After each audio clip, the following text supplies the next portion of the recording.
On a bustling city street, where the aroma of sizzling hot dogs filled the air and passers-by stopped for a quick bite, a humble vendor named Grace had become a familiar face. Grace's bright red cart wasn't just her livelihood, it was her symbol of resilience. For years, she'd stood on that corner, rain or shine, greeting her regulars with a warm smile. But one day, her peaceful routine was shattered by an encounter no one could have predicted. It started when a police officer approached her stand, his expression cold and his demeanor overbearing. At first, Grace thought it might just be a routine check, something she had dealt with before, but the situation escalated quickly. Without much explanation, the officer began berating her, accusing her of blocking the sidewalk and breaking vending laws. His words were loud and cutting, drawing the attention of pedestrians who began to gather in curiosity and concern. Grace tried to explain calmly, showing him her permits and assuring him she had followed all the regulations. But her attempts were met with disdain. The officer, seemingly unmoved, suddenly lashed out, kicking her cart and toppling it to the ground. The hot dogs, buns, and condiments scattered across the pavement, leaving Grace standing there in shock and disbelief. The crowd gasped as the officer walked away, his authority unchecked, while Grace kneeled to gather the remnants of her work. But as the bystanders watched in stunned silence, one among them quietly stepped forward, pulling out a phone and recording everything. Little did the officer know, his actions would set off a chain of events that would lead to consequences he never saw coming. What unfolded next would change lives, spark outrage, and reveal truths that had been hidden for far too long. As Grace knelt on the ground, tears welling in her eyes, the bystanders started murmuring among themselves. Some were outraged, shaking their heads at the officer's excessive actions, while others seemed hesitant to get involved. Grace's hands trembled as she tried to salvage what little was left of her hot dog cart. Her livelihood had been reduced to a mess on the sidewalk, and the humiliation of being treated so harshly in front of so many people was almost unbearable. One man, holding his phone steady, continued recording, his expression a mix of determination and anger. He had seen enough of such treatment and wasn't about to let this one go unnoticed. "This isn't right," he muttered under his breath. "She didn't deserve this." A woman in the crowd walked over to Grace, helping her pick up a few scattered items. "Are you okay?" she asked softly, her voice filled with concern. Grace nodded, though her face betrayed her struggle to hold back tears. The officer, meanwhile, had retreated to the edge of the street, his face impassive, as though the incident meant nothing. He spoke briefly into his radio before walking away, leaving Grace to deal with the aftermath. As he disappeared around the corner, whispers among the onlookers grew louder. "Who even does that to someone trying to make an honest living?" someone asked angrily. Another chimed in, "This needs to go online. People have to see what just happened." Unbeknownst to Grace, the video was already being uploaded, and within hours it would spark outrage far beyond her little corner of the city. As the sun began to set, Grace sat on the curb beside her ruined cart, feeling defeated but unaware of the storm that was brewing, a storm that would soon shake everything to its core. As Grace sat quietly on the curb, her mind raced with questions she couldn't answer. Why had the officer targeted her in such a public and humiliating way? She had always kept to herself, working tirelessly to make ends meet. Her hot dog cart wasn't just a business. It was her lifeline, the only thing keeping her afloat after years of struggle. The sting of injustice burned in her chest, but even as her anger simmered, the helplessness was overwhelming. Across the street, another set of eyes watched the scene with quiet intensity. A young man named Marcus, who worked in the nearby convenience store, had seen everything unfold. He had known Grace for years, often chatting with her during his breaks. She was kind, hardworking, and a fixture in the community. Seeing her treated so unfairly sparked something in him, something that wouldn't let him simply stand by. After his shift, he approached Grace cautiously, his hands in his pockets. "Grace, you can't let this go," he said firmly, his voice low but steady. That officer needs to be held accountable. Grace shook her head, her voice barely above a whisper. What can I do, Marcus? People like me, we don't win against people like him. But Marcus wasn't convinced. He had seen this story play out too many times before, and every time, silence only allowed the injustice to grow. Later that evening, he reached out to a local activist group he followed on social media, sharing the video and explaining what had happened. By morning, the video had gained traction, and the hashtags were trending. Meanwhile, the officer, unaware of the brewing outrage, continued his day as if nothing had happened. But cracks began to show when his precinct received an unexpected call. A lawyer had taken an interest in Grace's case, and this wasn't just any lawyer. It was someone who had made a career out of taking on cases like hers and winning. As word spread, whispers about the officer's past actions began to surface. Grace wasn't the first person he mistreated, and the skeletons in his closet were about to come crashing out in a way he never expected. The tension in the community grew. Some residents were furious and ready to rally behind Grace, while others feared retaliation or didn't want to get involved. Grace herself felt torn. On one hand, she didn't want to be the center of attention. On the other, she couldn't shake the feeling that this was about more than just her. And as the pressure mounted, Grace realized that she had a choice to make, a choice that could change everything for herself and her community. As the days passed, the tension in the neighborhood reached a breaking point.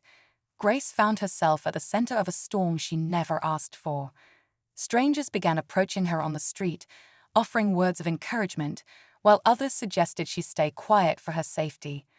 The video of the officer kicking her cart had gone viral, and with every view, the pressure mounted on the precinct to respond. Reporters began appearing near her usual spot, their cameras ready to capture her story. Grace felt exposed, vulnerable, and uncertain. She wasn't used to being the focus of so much attention. Marcus, however, was relentless. He worked with the activist group to organize a peaceful rally in support of Grace. Flyers went up around the neighborhood, calling on people to stand together against injustice. On the day of the rally, dozens of community members showed up, holding signs and chanting for accountability. The energy was palpable, but so was the unease. The precinct had stationed officers nearby, their presence looming like a shadow over the gathering. Inside the precinct, the officer who had destroyed Grace's cart was feeling the heat. He sat in a dimly lit office, scrolling through articles and comments online. His actions were being scrutinized, his name dragged through the mud. But what unnerved him most was the phone call he had received the night before, a stern warning from higher-ups that this incident wasn't going away quietly. For the first time, he realized he might not be able to escape the consequences of his actions. Meanwhile, Grace was grappling with her own fears. As much as the support from the community bolstered her, she couldn't shake the worry that standing up might only make things worse. But as she looked out at the crowd gathered in her name, she felt a flicker of resolve. This wasn't just about her anymore. It was about everyone who had been silenced or ignored. As the rally intensified, a breaking point seemed inevitable. Tensions flared when an officer from the precinct approached the crowd, demanding they disperse. Marcus stepped forward, his voice steady but firm, refusing to back down. The crowd erupted in chants, their voices growing louder with every second. In the chaos, Grace stood frozen, her heart pounding. She realized that this moment was bigger than anything she had ever faced before. And then, just as the standoff seemed on the verge of boiling over, a black car pulled up to the scene. The door opened slowly, and out stepped someone who commanded immediate attention. Grace's breath caught in her throat. The tension in the air was electric, and everyone, officers, protesters, and onlookers, stopped to watch. What happened next would change everything. The car door closed with a deliberate thud, and an imposing figure emerged, his presence commanding instant respect. It was Chief Reynolds, the newly appointed leader of the precinct, someone known for his no-nonsense approach and strong moral compass. As he walked toward the crowd, whispers rippled through the protesters and the officers alike. Grace recognized him immediately from the news, a man who had built his reputation on community reform and holding his officers accountable. But what shocked her most was the look on his face, a mix of disappointment and restrained anger. Chief Reynolds raised his hand, signaling for silence. The chants stopped almost instantly, leaving only the sound of distant city traffic. He scanned the crowd before his gaze fell on Grace, and for a brief moment their eyes met. There was something in his expression, an unspoken acknowledgement of the injustice she had endured. Without a word, he turned to the officers, his jaw tightening as he locked eyes with the man who had destroyed Grace's cart. The officer, now pale and visibly nervous, attempted to straighten up, but it was clear the weight of his actions had finally caught up to him. Before anyone could speak, Chief Reynolds addressed the crowd directly. He acknowledged their right to protest and vowed to review the incident thoroughly, but his tone carried an edge that hinted at deeper consequences brewing beneath the surface. Then, just as the crowd began to murmur in response, Grace noticed something odd. A man in plain clothes, standing near the back of the gathering, was taking photos, not of the rally, but of Grace herself. She glanced at Marcus, who followed her gaze and frowned. Something wasn't right. As Chief Reynolds continued speaking, Grace felt a chill run down her spine. Who was this man, and why did it feel like she had just stepped into an even bigger battle than she had imagined? As Chief Reynolds wrapped up his speech, the tension in the air was palpable. He turned to the officer responsible for the destruction of Grace's cart and gestured for him to step forward. The officer hesitated but complied, his arrogance replaced by visible discomfort. The chief's voice dropped, calm but firm, as he asked the officer to explain his actions. The man stammered, trying to justify his behavior, but his excuses only deepened the growing unease among the crowd. Chief Reynolds didn't interrupt, letting the officer's feeble defense crumble under the weight of his own words. The crowd erupted in gasps and murmurs as the revelation unfolded. Grace stood frozen, struggling to process the enormity of what was happening. Chief Reynolds looked through the file, his expression hardening. Turning to the officer, he declared that not only was he suspended effective immediately, but charges would also be filed against him. The officer's pleas for leniency were drowned out by the crowd's cheers. Just when it seemed the situation was resolved, the agent approached Grace. He handed her a card and quietly said, "You've been targeted because you're part of something bigger. We'll need your help to uncover the rest." Grace stared at the card, her heart racing. The battle for justice was far from over. It was just beginning. As the crowd slowly dispersed, a sense of justice hung in the air. Grace stood by her damaged cart, still shaken but surrounded by supportive neighbors. Chief Reynolds approached her, his expression softening. "Miss Grace, on behalf of this department, I deeply apologize. What happened to you is unacceptable, and I assure you it won't go unanswered. We'll rebuild your cart, but more importantly, we'll work to rebuild trust in this community." His sincerity, though overdue, felt genuine, and Grace nodded, though her eyes still held a guarded skepticism.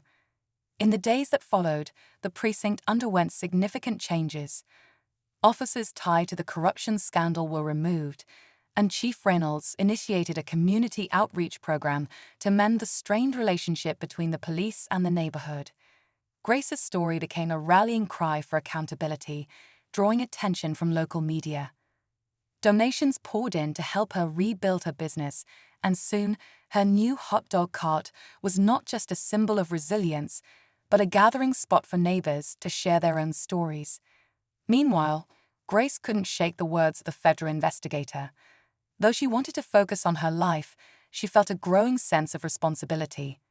She began attending community meetings and even joined a local advocacy group pushing for police reform. Her voice, once silenced by fear, became a powerful force for change. As for the officer who destroyed her cart, he faced charges and was publicly held accountable.